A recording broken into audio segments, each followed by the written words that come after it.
जय हिंद साथियों, आशा करता हूँ आप सब बहुत अच्छे होंगे। मेरा नाम है रवि अनिल। विजडम स्टडी में आपका बहुत बहुत स्वागत है। ज्योग्राफी की श्रृंखला आगे जारी रखते हुए आज मैं आपके लिए लेकर आया हूँ भूकंप, और भूकंप से बनने वाले तथ्यों को देखेंगे, उसके बाद उनके प्रश्नों को देखेंगे। विश्वास रखिए, आपके लिए एक भी प्रश्न नहीं छूटेगा। तो देखिए, सबसे पहले तो हम देख लेते हैं भूकंप होता क्या है। तो भू अगर कंप लिखे हैं तो भू मतलब पृथ्वी, और कंप मतलब कांपना, मतलब भूकंप, पृथ्वी का कांपना। अब ये पृथ्वी कांपती क्यों है?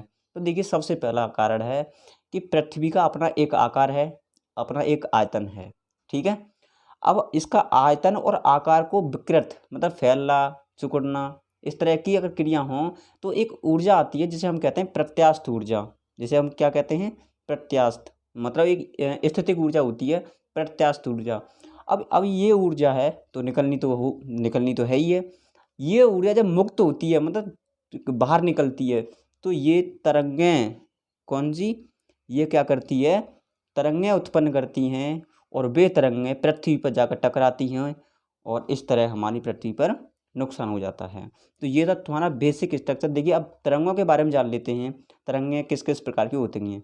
देखिए, एक होती है पी तरंगें। एक कौन कौन सी होती है? एक तरफ एक होती है पी तरंगें, मतलब पी वेव्स, एस वेव्स और एल वेव्स। देखिए, ये पी फॉर होता है प्राइमरी, और एस फॉर सेकेंडरी, और ये है लैंड वाली, मतलब धरातलीय तरंगें।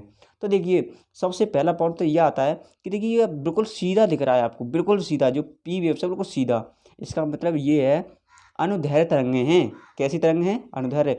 और ये थोड़ा घुमावदार हैं, इसे कहते हैं अनुप्रस्थ तरंगें। जैसे पानी में ना चलता है, पानी से चलता है आगे को, अनुप्रस्थ तरंगें। ठीक है। ऐसे ही एल वेव, ये भी अनुप्रस्थ तरंगें की ओर चलती है। पी वेव की पहली खास पहचान, ये तीनों माध्यमों में होकर गुजरती। माध्यम मतलब केवल ठोस में नहीं, तीनों में, ठोस, द्रव, गैस। अगर इसकी बात करें तो ठोस द्रव सबसे पहले, सबसे ज़्यादा किसमें चलती है? तो ठोस में, फिर उससे कम तरल में, और उससे कम गैस में। चलती तीनों में है। लेकिन जब एस की बात करें तो ये केवल और केवल ठोस में चल पाती है, और एल वेव की बात करें तो ये भी तीनों में चली जाती है। अगला पॉइंट ये है इससे बनने वाला कि जो पी वेव्स है वो सबसे पहले पृथ्वी पर जाकर टकराती है। देखिए, ये देखिए पीछे वाले में, पृथ्वी पर जाकर सबसे पहले टकराती है। देखिए, ये एक यहाँ ऊर्जा निकली, मुक्त हुई, और ये ऊर्जा इस तरह से बाहर निकली। तो ये टकरा कर यहाँ जो बिंदु बना, इसे कहते हैं हम एपी सेंटर। ये क्या कहते हैं? AP centre. जिस बिंदु कोई तरंग, मतलब पी तरंग धरातल पर जाकर सबसे पहले टकराती है, और जिस बिंदु पर टकराती है उस बिंदु को क्या कहते हैं? AP centre. तो मुझे उम्मीद है तुम्हें ये तरंगें समझ में आ गई होंगी। चलिए देखते हैं आगे क्या है। आपके सामने ये विश्व का एक मैप दिखाया गया है। तो इसमें देखते हैं क्या भूकंप एक पार्टिकुलर जगह पे, एक विशेष जगह पे ही पाया जाता है? तो देखते हैं। तो इसका आंसर होगा जी हाँ। तो देखिए, ये आपको हमें दिख रहा है, ये भाग इस तरह से, ये, ठीक है। इसे कहते हैं हम रिंग ऑफ फायर। जो आग की तरह दिख रहे हैं ना, लाल लाल, red red, ring of fire मतलब आग का गोला। और ये आपका दिख रहा है, ये है आपका प्रशांत महासागर। ये ऑस्ट्रेलिया की तरह आपका हिंद महासागर। ठीक है। और ये एस टाइप की आकृति है, ये आपका क्या है? ये क्या है एस टाइप की आकृति? अटलांटिक महासागर। ठीक है, जैसे अंध महासागर। तो सबसे ज़्यादा जो ज्वालामुखी पाए जाते हैं वो प्रशांत महासागर के चारों ओर हम कह सकते हैं। जैसे कि यहाँ जापान हुआ, ठीक है, और ये चिली हुआ, अर्जेंटीना हुआ, इधर से ये एक प्रकार से आग का गोला बन जाता है। ठीक है। तो सबसे ज़्यादा, पहला प्रश्न, सबसे ज़्यादा आग का गोला मतलब सबसे ज़्यादा ज्वालामुखी किस महाद्वीप मतलब महासागर में पाए जाते हैं? महासागर के किनारे पर। तो ये पाए जाते हैं प्रशांत महासागर। ये आपको ध्यान में रख लेनी है। चलिए आगे देखते हैं। ये तो थोड़े से आपके लिए मैंने तथ्य बता दिए। अब देखेंगे हम भूकंप से बनने वाले प्रश्न। तो देखिए, पहला प्रश्न ये है कि भूकंप की स्थिति से संबंधित, किसकी स्थिति? भूकंप की स्थिति से संबंधित प्रत्यास्थ पुनश्चल, मैंने अभी बताया था प्रत्यास्थ ऊर्जा पुनश्चल सिद्धांत किसने प्रतिपादित किया था? प्रत्यास्थ, तो ये सिद्धांत किससे संबंधित है? भूकंप से। ये तो आपको पता होनी चाहिए। लेकिन ये दिया किसने था? ये सिद्धांत प्रतिपादन किसने किया था? तो आपके ऑप्शन है होम्स, रीड, जॉली, डेली। तो ये आपका किया था रीड, भूवैज्ञानिक थे। ठीक है, उन्होंने। अगला क्वेश्चन ये है, पृथ्वी की आंतरिक संरचना की, किसकी? पृथ्वी की आंतरिक संरचना की विश्वसनीय जानकारी प्राप्त करने के लिए प्रमुख स्रोत है। ऑप्शन है भूकंप विज्ञान, दाबमाप, दबाव एवं घनत्व या ज्वालामुखी। तो देखिए भूकंप की अगर पृथ्वी की आंतरिक जानकारी लेनी है तो हमें भूकंप विज्ञान को समझना होगा। किसको समझना होगा? भूकंप विज्ञान। तो इसका आंसर क्या होगा? ए। क्वेश्चन पूछा है, ठीक है। चलिए अगला क्वेश्चन है, भूगर्भ में जिस स्थान पर भूकंपीय तरंगों की उत्पत्ति होती है, भूगर्भ में जहाँ से तरंगें उत्पन्न होती हैं, जिस स्थान पर भूकंपीय तरंगों की उत्पत्ति होती है उस स्थान को क्या कहते हैं? बताइए। इसे केंद्र कहते हैं, मतलब अधिकेंद्र। क्या कहते हैं? अधिकेंद्र। केवल अधिकेंद्र कहते हैं, नहीं भूकंप केंद्र, सॉरी अधिकेंद्र नहीं, भूकंप की बात हो रही है तो भूकंप केंद्र, भूकंप केंद्र। तो इसका आंसर क्या होगा? सी, भूकंप केंद्र। चलिए आगे देखते हैं, भूकंप मूल मतलब फोकस वह स्थान है जहां, ऑप्शन धरातल पर भूकंपीय तरंगों का सर्वप्रथम ज्ञान होता है। फोकस की बात कर रहे हैं, फोकस की, जहां से भूकंप की उत्पत्ति होती है, जहां से भूकंप की उत्पत्ति के बाद उसकी लहरें ठीक नीचे स्थित स्थान तक यात्रा करके पुनः वापस लौट आती हैं, या उपयुक्त में से कोई नहीं। तो बताइए फोकस क्या है? फोकस वही चीज़ है जैसे कि ये हमारा क्या है, ये आंतरिक संरचना, और ये हमारा क्या है? भूमंडल, स्थलमंडल, सॉरी। यहाँ पे कोई बिंदु है, यहाँ से तरंगें उत्पन्न हुई, तो ये बिंदु क्या कहलाएगा? ये बिंदु कहलाएगा फोकस। ये क्या कहलाएगा? फोकस। तो जहाँ से भूकंप की उत्पत्ति होती है, तो आपका आंसर क्या होगा? बी। चलिए आगे देखते हैं, अधिकेंद्र। अधिकेंद्र मतलब एपी सेंटर, जहाँ पे सबसे पहले टकराई पी किरण पी तरंग सबसे पहले टकराई थी, वही थी, देखी थी हमने। अधिकेंद्र भूकंप का एक बिंदु है जो संबंधित है। तो ये तो आप बता सकते हो। देखिए पृथ्वी के अंदर भूकंप से उद्गम स्थान से, ये भी नहीं हो सकता। भूकंप उद्गम केंद्र के ऊपर भूपृष्ठीय बिंदु से, बिल्कुल सही। तो इसका आंसर क्या होगा? भूकंप उद्गम केंद्र के ऊपर भूपृष्ठीय, मतलब यहाँ हम रहते हैं, उसका जो जहाँ टकराई है वेव, तो इसको क्या कहते हैं? एपी सेंटर, मतलब अधिकेंद्र। चलिए आगे देखते हैं, पृथ्वी के सतह पर जहाँ हम रहते हैं, भूकंप के केंद्र के ठीक ऊपर के बिंदु को क्या कहते हैं? बताइए। वही चीज़ जहाँ सबसे पहले पी तरंग टकराई, उसे हम एपी सेंटर मतलब उत्केंद्र कहते हैं। देखिए एक क्वेश्चन कई तरह से पूछा है और घुमा घुमा के पूछा है, ठीक है। चलिए आगे देखते हैं, भूकंप में धरातलीय तरंगें होती हैं। मैंने क्या बताया था? 3 तरंगें हैं, पी तरंगें, एस तरंगें और एल तरंगें। तो पी तरंगें तीनों माध्यम में गुजर जाती हैं, और एस तरंगें केवल ठोस में, और एल तरंगें मतलब लैंड वाली धरातलीय तरंगें। ये तो बताई थी, तो ये आपका आंसर हो जाएगा एल। ये जो गौड़ तरंगें, ये किसे कहते हैं? ये कहते हैं आपकी एस तरंगों को, मतलब सेकेंडरी तरंगों को ये कहते हैं गौड़ तरंगें, ठीक है। प्राथमिक तो आपकी प्राइमरी तरंगें हो ही गई। चलिए आगे देखते हैं, ये कह रहा है निम्नलिखित में से कौन सी भूकंपीय तरंगें सर्वाधिक क्षति पहुंचाती हैं? सबसे पहले पहुंची पी, नहीं, उससे हमें कोई क्षति नहीं हुई। देखिए फिर मैं आपको बता दूं, जो धरातलीय तरंगें होती हैं वो आपको क्षति पहुंचाने का कारण बनती हैं। आपको क्षति पहुंचाने का कारण कौन सी तरंगें होती हैं? धरातलीय। लेकिन धरातलीय ऑप्शन तो यहाँ पे है ही नहीं, फिर क्या लगाएं? प्राथमिक है, द्वितीयक है, तो ये हमारा ऑप्शन नहीं है। तो दीर्घ पृष्ठीय, दीर्घ पृष्ठीय, इसको हम धरातलीय तरंगों को हम दीर्घ पृष्ठीय के नाम से भी जान सकते हैं, यहाँ पे देख सकते हैं। तो इसका आंसर क्या होगा? दीर्घ पृष्ठीय, सी। चलिए आगे देखते हैं, अगला क्वेश्चन है, निम्नलिखित में से कौन सा कथन सही नहीं है?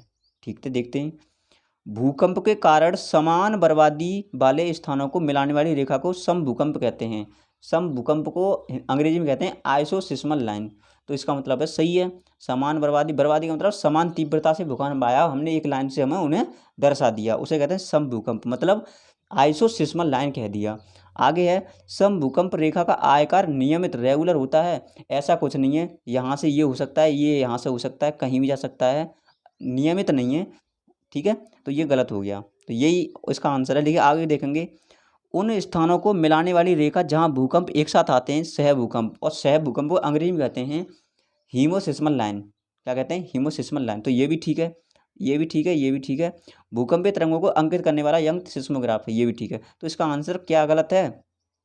ये कथन गलत है, मतलब इसका आंसर बी सही है।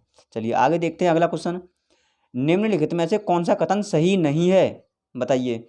निम्नलिखित में से कौन सा कथन सही नहीं है। सेम ऐसे क्वेश्चन है, देखते हैं। रिएक्टर स्केल भूकंप की तीव्रता मापने का एक यंत्र है, बिल्कुल सही बात है, अभी देखा। रिएक्टर स्केल एक लोगारिथमिक स्केल है, ये भी बिल्कुल सही बात है। यह स्केल भूकंप की ऊर्जा को मापता है, तीव्रता को मापता है, एक ही बात है, ये भी सही बात है। मतलब इनमें से कोई नहीं, सब सही है। तो इसका आंसर क्या लगाएंगे आप, डी। ऐसे क्वेश्चन में डी लगा दो। चलिए आगे देखते हैं। सुनामी का मुख्य कारण निम्न में से कौन है? ज्वालामुखी, भूकंप, चक्रवात, प्रति चक्रवात। मुख्य कारण पूछा है। अगर कारण दिया होता और दोनों ऑप्शन दिए होते, ज्वालामुखी और भूकंप, तो हम दोनों पे लगा देते। लेकिन मुख्य कारण पूछा है, तो मुख्य कारण यहाँ पे आपका भूकंप बनता है, क्योंकि तरंगें ज़्यादा पानी को प्रभावित कर सकती हैं। ठीक है, तो इसका आंसर क्या होगा, बी। चलिए आगे कह रहा है, विश्व के सर्वाधिक 63% भूकंप निम्न में से किस पेटी के अंतर्गत आते हैं? तो मैंने बताया था अभी, प्रशांत महासागर को जो चारों ओर की जो एरिया है, परिप्रशांत जिसे कहते हैं, परिप्रशांत महासागरीय पेटी, परिप्रशांत महासागरीय पेटी। तो इसका आंसर होगा ए। मैं एक बार और दिखा देता हूँ आपको। ये देखिए, ये प्रशांत महासागर, ठीक है, और ये जो पेटी आपको दिख रही है, इसे कहते हैं परिप्रशांत महासागरीय पेटी। यहाँ पर विश्व के 66% भूकंप पाए जाते हैं। चलिए अगले क्वेश्चन पर चलते हैं। क्वेश्चन है कि भूकंपों का प्रभाव महाद्वीपीय भागों के अतिरिक्त महासागरीय भागों पर भी पड़ता है, ठीक है, और इससे महासागरों में भयंकर लहरें उत्पन्न हो जाती हैं। ठीक है, इन लहरों को किस नाम से जानते हैं? तो हम जानते हैं, बड़ी बड़ी लहरों को हम सुनामी के नाम से ही जानते हैं। तो आपको इसमें सोचने वाली बात कोई है ही नहीं। सुनामी किससे निकलती है? ज्वालामुखी से और भूकंप से। मुख्य कारण क्या है? भूकंप। तो आपको ये याद रखना चाहिए। चलिए, सुनामी किस भाषा का शब्द है? सबसे ज़्यादा जो प्रभावित देश होता है वो है जापान, और जापान ने ही इसका नाम, मतलब जापानी भाषा का शब्द है क्या? सुनामी। चलिए आगे देखते हैं अगला प्रश्न। किस देश में भूकंप से उत्पन्न विनाशकारी तरंगों को सुनामी कहा जाता है? अभी बताया, जापान में। ठीक है, सुनामी कहाँ कहा जाता है? जापान में। चलिए अगला क्वेश्चन है, तरल पदार्थों से होकर न गुजर सकने वाली भूकंप तरंगें, PSL तीनों से गुजरती है, तीनों से गुजरती है। S केवल ठोस से गुजरती है। तो इसका आंसर क्या आपको क्या होना चाहिए? S। आपका आंसर क्या होगा? केवल S। तरल और गैस से नहीं गुजर पाती, केवल ठोस से गुजर पाती है। तो इसका आंसर S। चलिए अगला क्वेश्चन है, रिएक्टर स्केल का प्रयोग किसके मापन के लिए किया जाता है? रिएक्टर स्केल, पैमाना, रिएक्टर पैमाना, ये किया जाता है भूकंप की तीव्रता, भूकंप की ऊर्जा कितनी है, तीव्रता कितनी है, वो देखेंगे हम। ठीक है, इससे देखा जाता है रिएक्टर स्केल से। अगला क्वेश्चन है, सिस्मोग्राफ किसे मापने के लिए काम लिया जाता है? यही काम, सिस्मोग्राफ, भूकंपीय तरंगों को। किसको? भूकंपीय तरंगों को। चलिए आगे देखते हैं। समान भूकंपीय तीव्रता मतलब आइसोसिस्मल, अर्थात समान बर्बादी, समान तीव्रता वाले मिलाने वाली रेखा को क्या कहते हैं? अभी बताता है, समान है तो सम भूकंप, और सम भूकंप को कहते हैं आइसोसिस्मल लाइन। तो इसका आंसर क्या होगा? ए। आइसोसिस्मल लाइन मतलब सम भूकंपीय तरंग। सह भूकंप को कहते हैं हीमोसिस्मल लाइन। ठीक है, जहाँ समान ताप हो समान समताप, समान दाब हो तो समदाब, इस तरह से नाम हम रख जाते हैं। ठीक है, चलिए अगला क्वेश्चन है, किसी क्षेत्र के उन स्थानों को मिलाने वाली रेखा जहाँ भूकंप एक साथ अनुभव किया जाता हो। अब ये आया, एक साथ, साथी, मैं तेरा साथी, सहपाठी। तो सहपाठी मतलब साथी, तो आगे क्या लग जाएगा? सह। ट्रिक बना लो, सह, और सह जहाँ दिख जाए उसका मतलब है उन क्षेत्रों को, उन स्थानों को मिलाने वाली रेखा जहाँ भूकंप एक साथ अनुभव किया गया हो, तो सह। तो इसका आंसर होगा बी। और समान मात्रा में, समान तीव्रता में आए तो उसे बोलेंगे सम भूकंप। तो इसका संभव भूकंप नहीं, केवल क्या होगा? सह भूकंप। चलिए अगला क्वेश्चन देखते हैं। अगला क्वेश्चन ये देखिए, क्वेश्चन देखने से पहले ये चीज़ देख लीजिए, ये हमारी प्लेटों का विवरण है।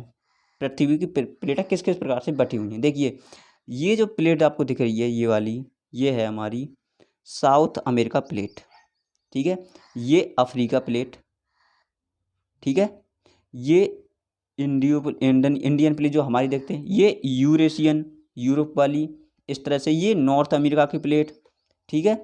और ये आपकी क्या है, ऑस्ट्रेलिया वाली प्लेट है, ये वाली, ठीक है। तो इस तरह से प्लेट हमारी बटी हुई हैं। ये प्लेट चलती रहती हैं और चलने के कारण टकराती हैं, ज्वालामुखी आते हैं, भूकंप आते हैं, ठीक है। चलिए आगे क्वेश्चन देखते हैं इसका, इससे किस प्रकार प्रश्न बनते हैं। देखिए, सह भूकंप अंग्रेजी में आइसोसिस्मल लाइन, ठीक है। आइसोसिस्मल लाइन का आकार प्राय होता है, कैसा होता है, रेगुलर नहीं होता, नियमित नहीं होता कि आप जैसा करें, अनियमित होता है कहीं भी, लेकिन समान तीव्रता देखेंगे। माना कि यहाँ पर समान तीव्रता आया है, यहाँ समान तीव्रता आया, यहाँ आया है और यहाँ आया, तो हम क्या करेंगे, यहाँ से यहाँ यहाँ इस तरह से कर लेंगे, और यहाँ आया तो यहाँ भी लगा देंगे। तो ये रेगुलर थोड़ी हुआ, यहाँ से यहाँ आ जाए अचानक से, तो ये सब लाइन क्या है, सह भूकंप आइसोसिस्मल लाइन है।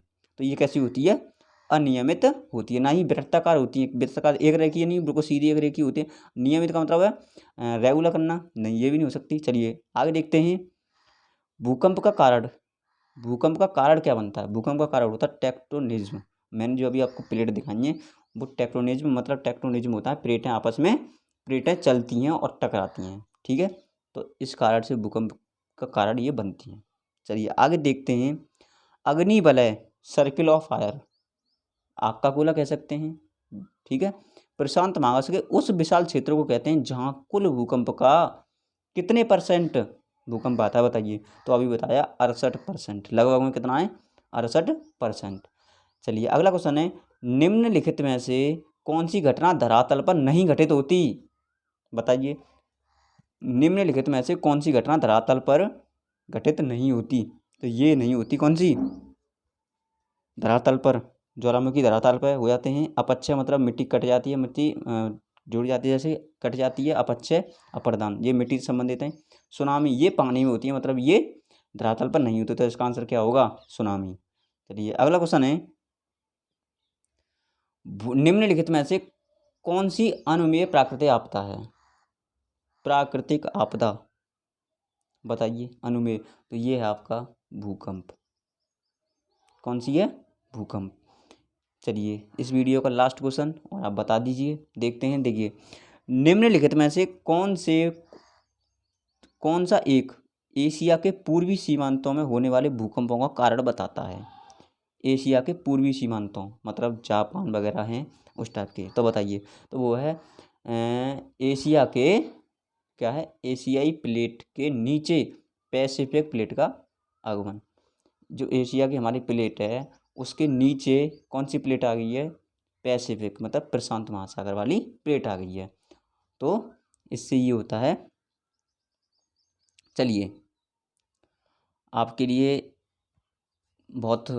आपका बहुत बहुत धन्यवाद अंत तक बने रहने के लिए। इसी तरह जुड़े रहिए। अगला टॉपिक हमारा ज्वालामुखी होगा। ज्वालामुखी के जितने भी प्रश्न बनेंगे पहले हम उसके खत्म वो देखेंगे, तथ्य देखेंगे। आपको मैं चित्रों के माध्यम से समझाऊंगा कि ज्वालामुखी होता कैसा है, क्यों होता है, ठीक है। तो इसी तरह बने रहिए। अगर वीडियो अच्छी लगी हो तो चैनल को सब्सक्राइब कीजिए, अगर वीडियो अच्छी लगी हो तो वीडियो को पसंद करिए और शेयर कीजिए, लाइक कीजिए, शेयर कीजिए। चलिए, थैंक यू।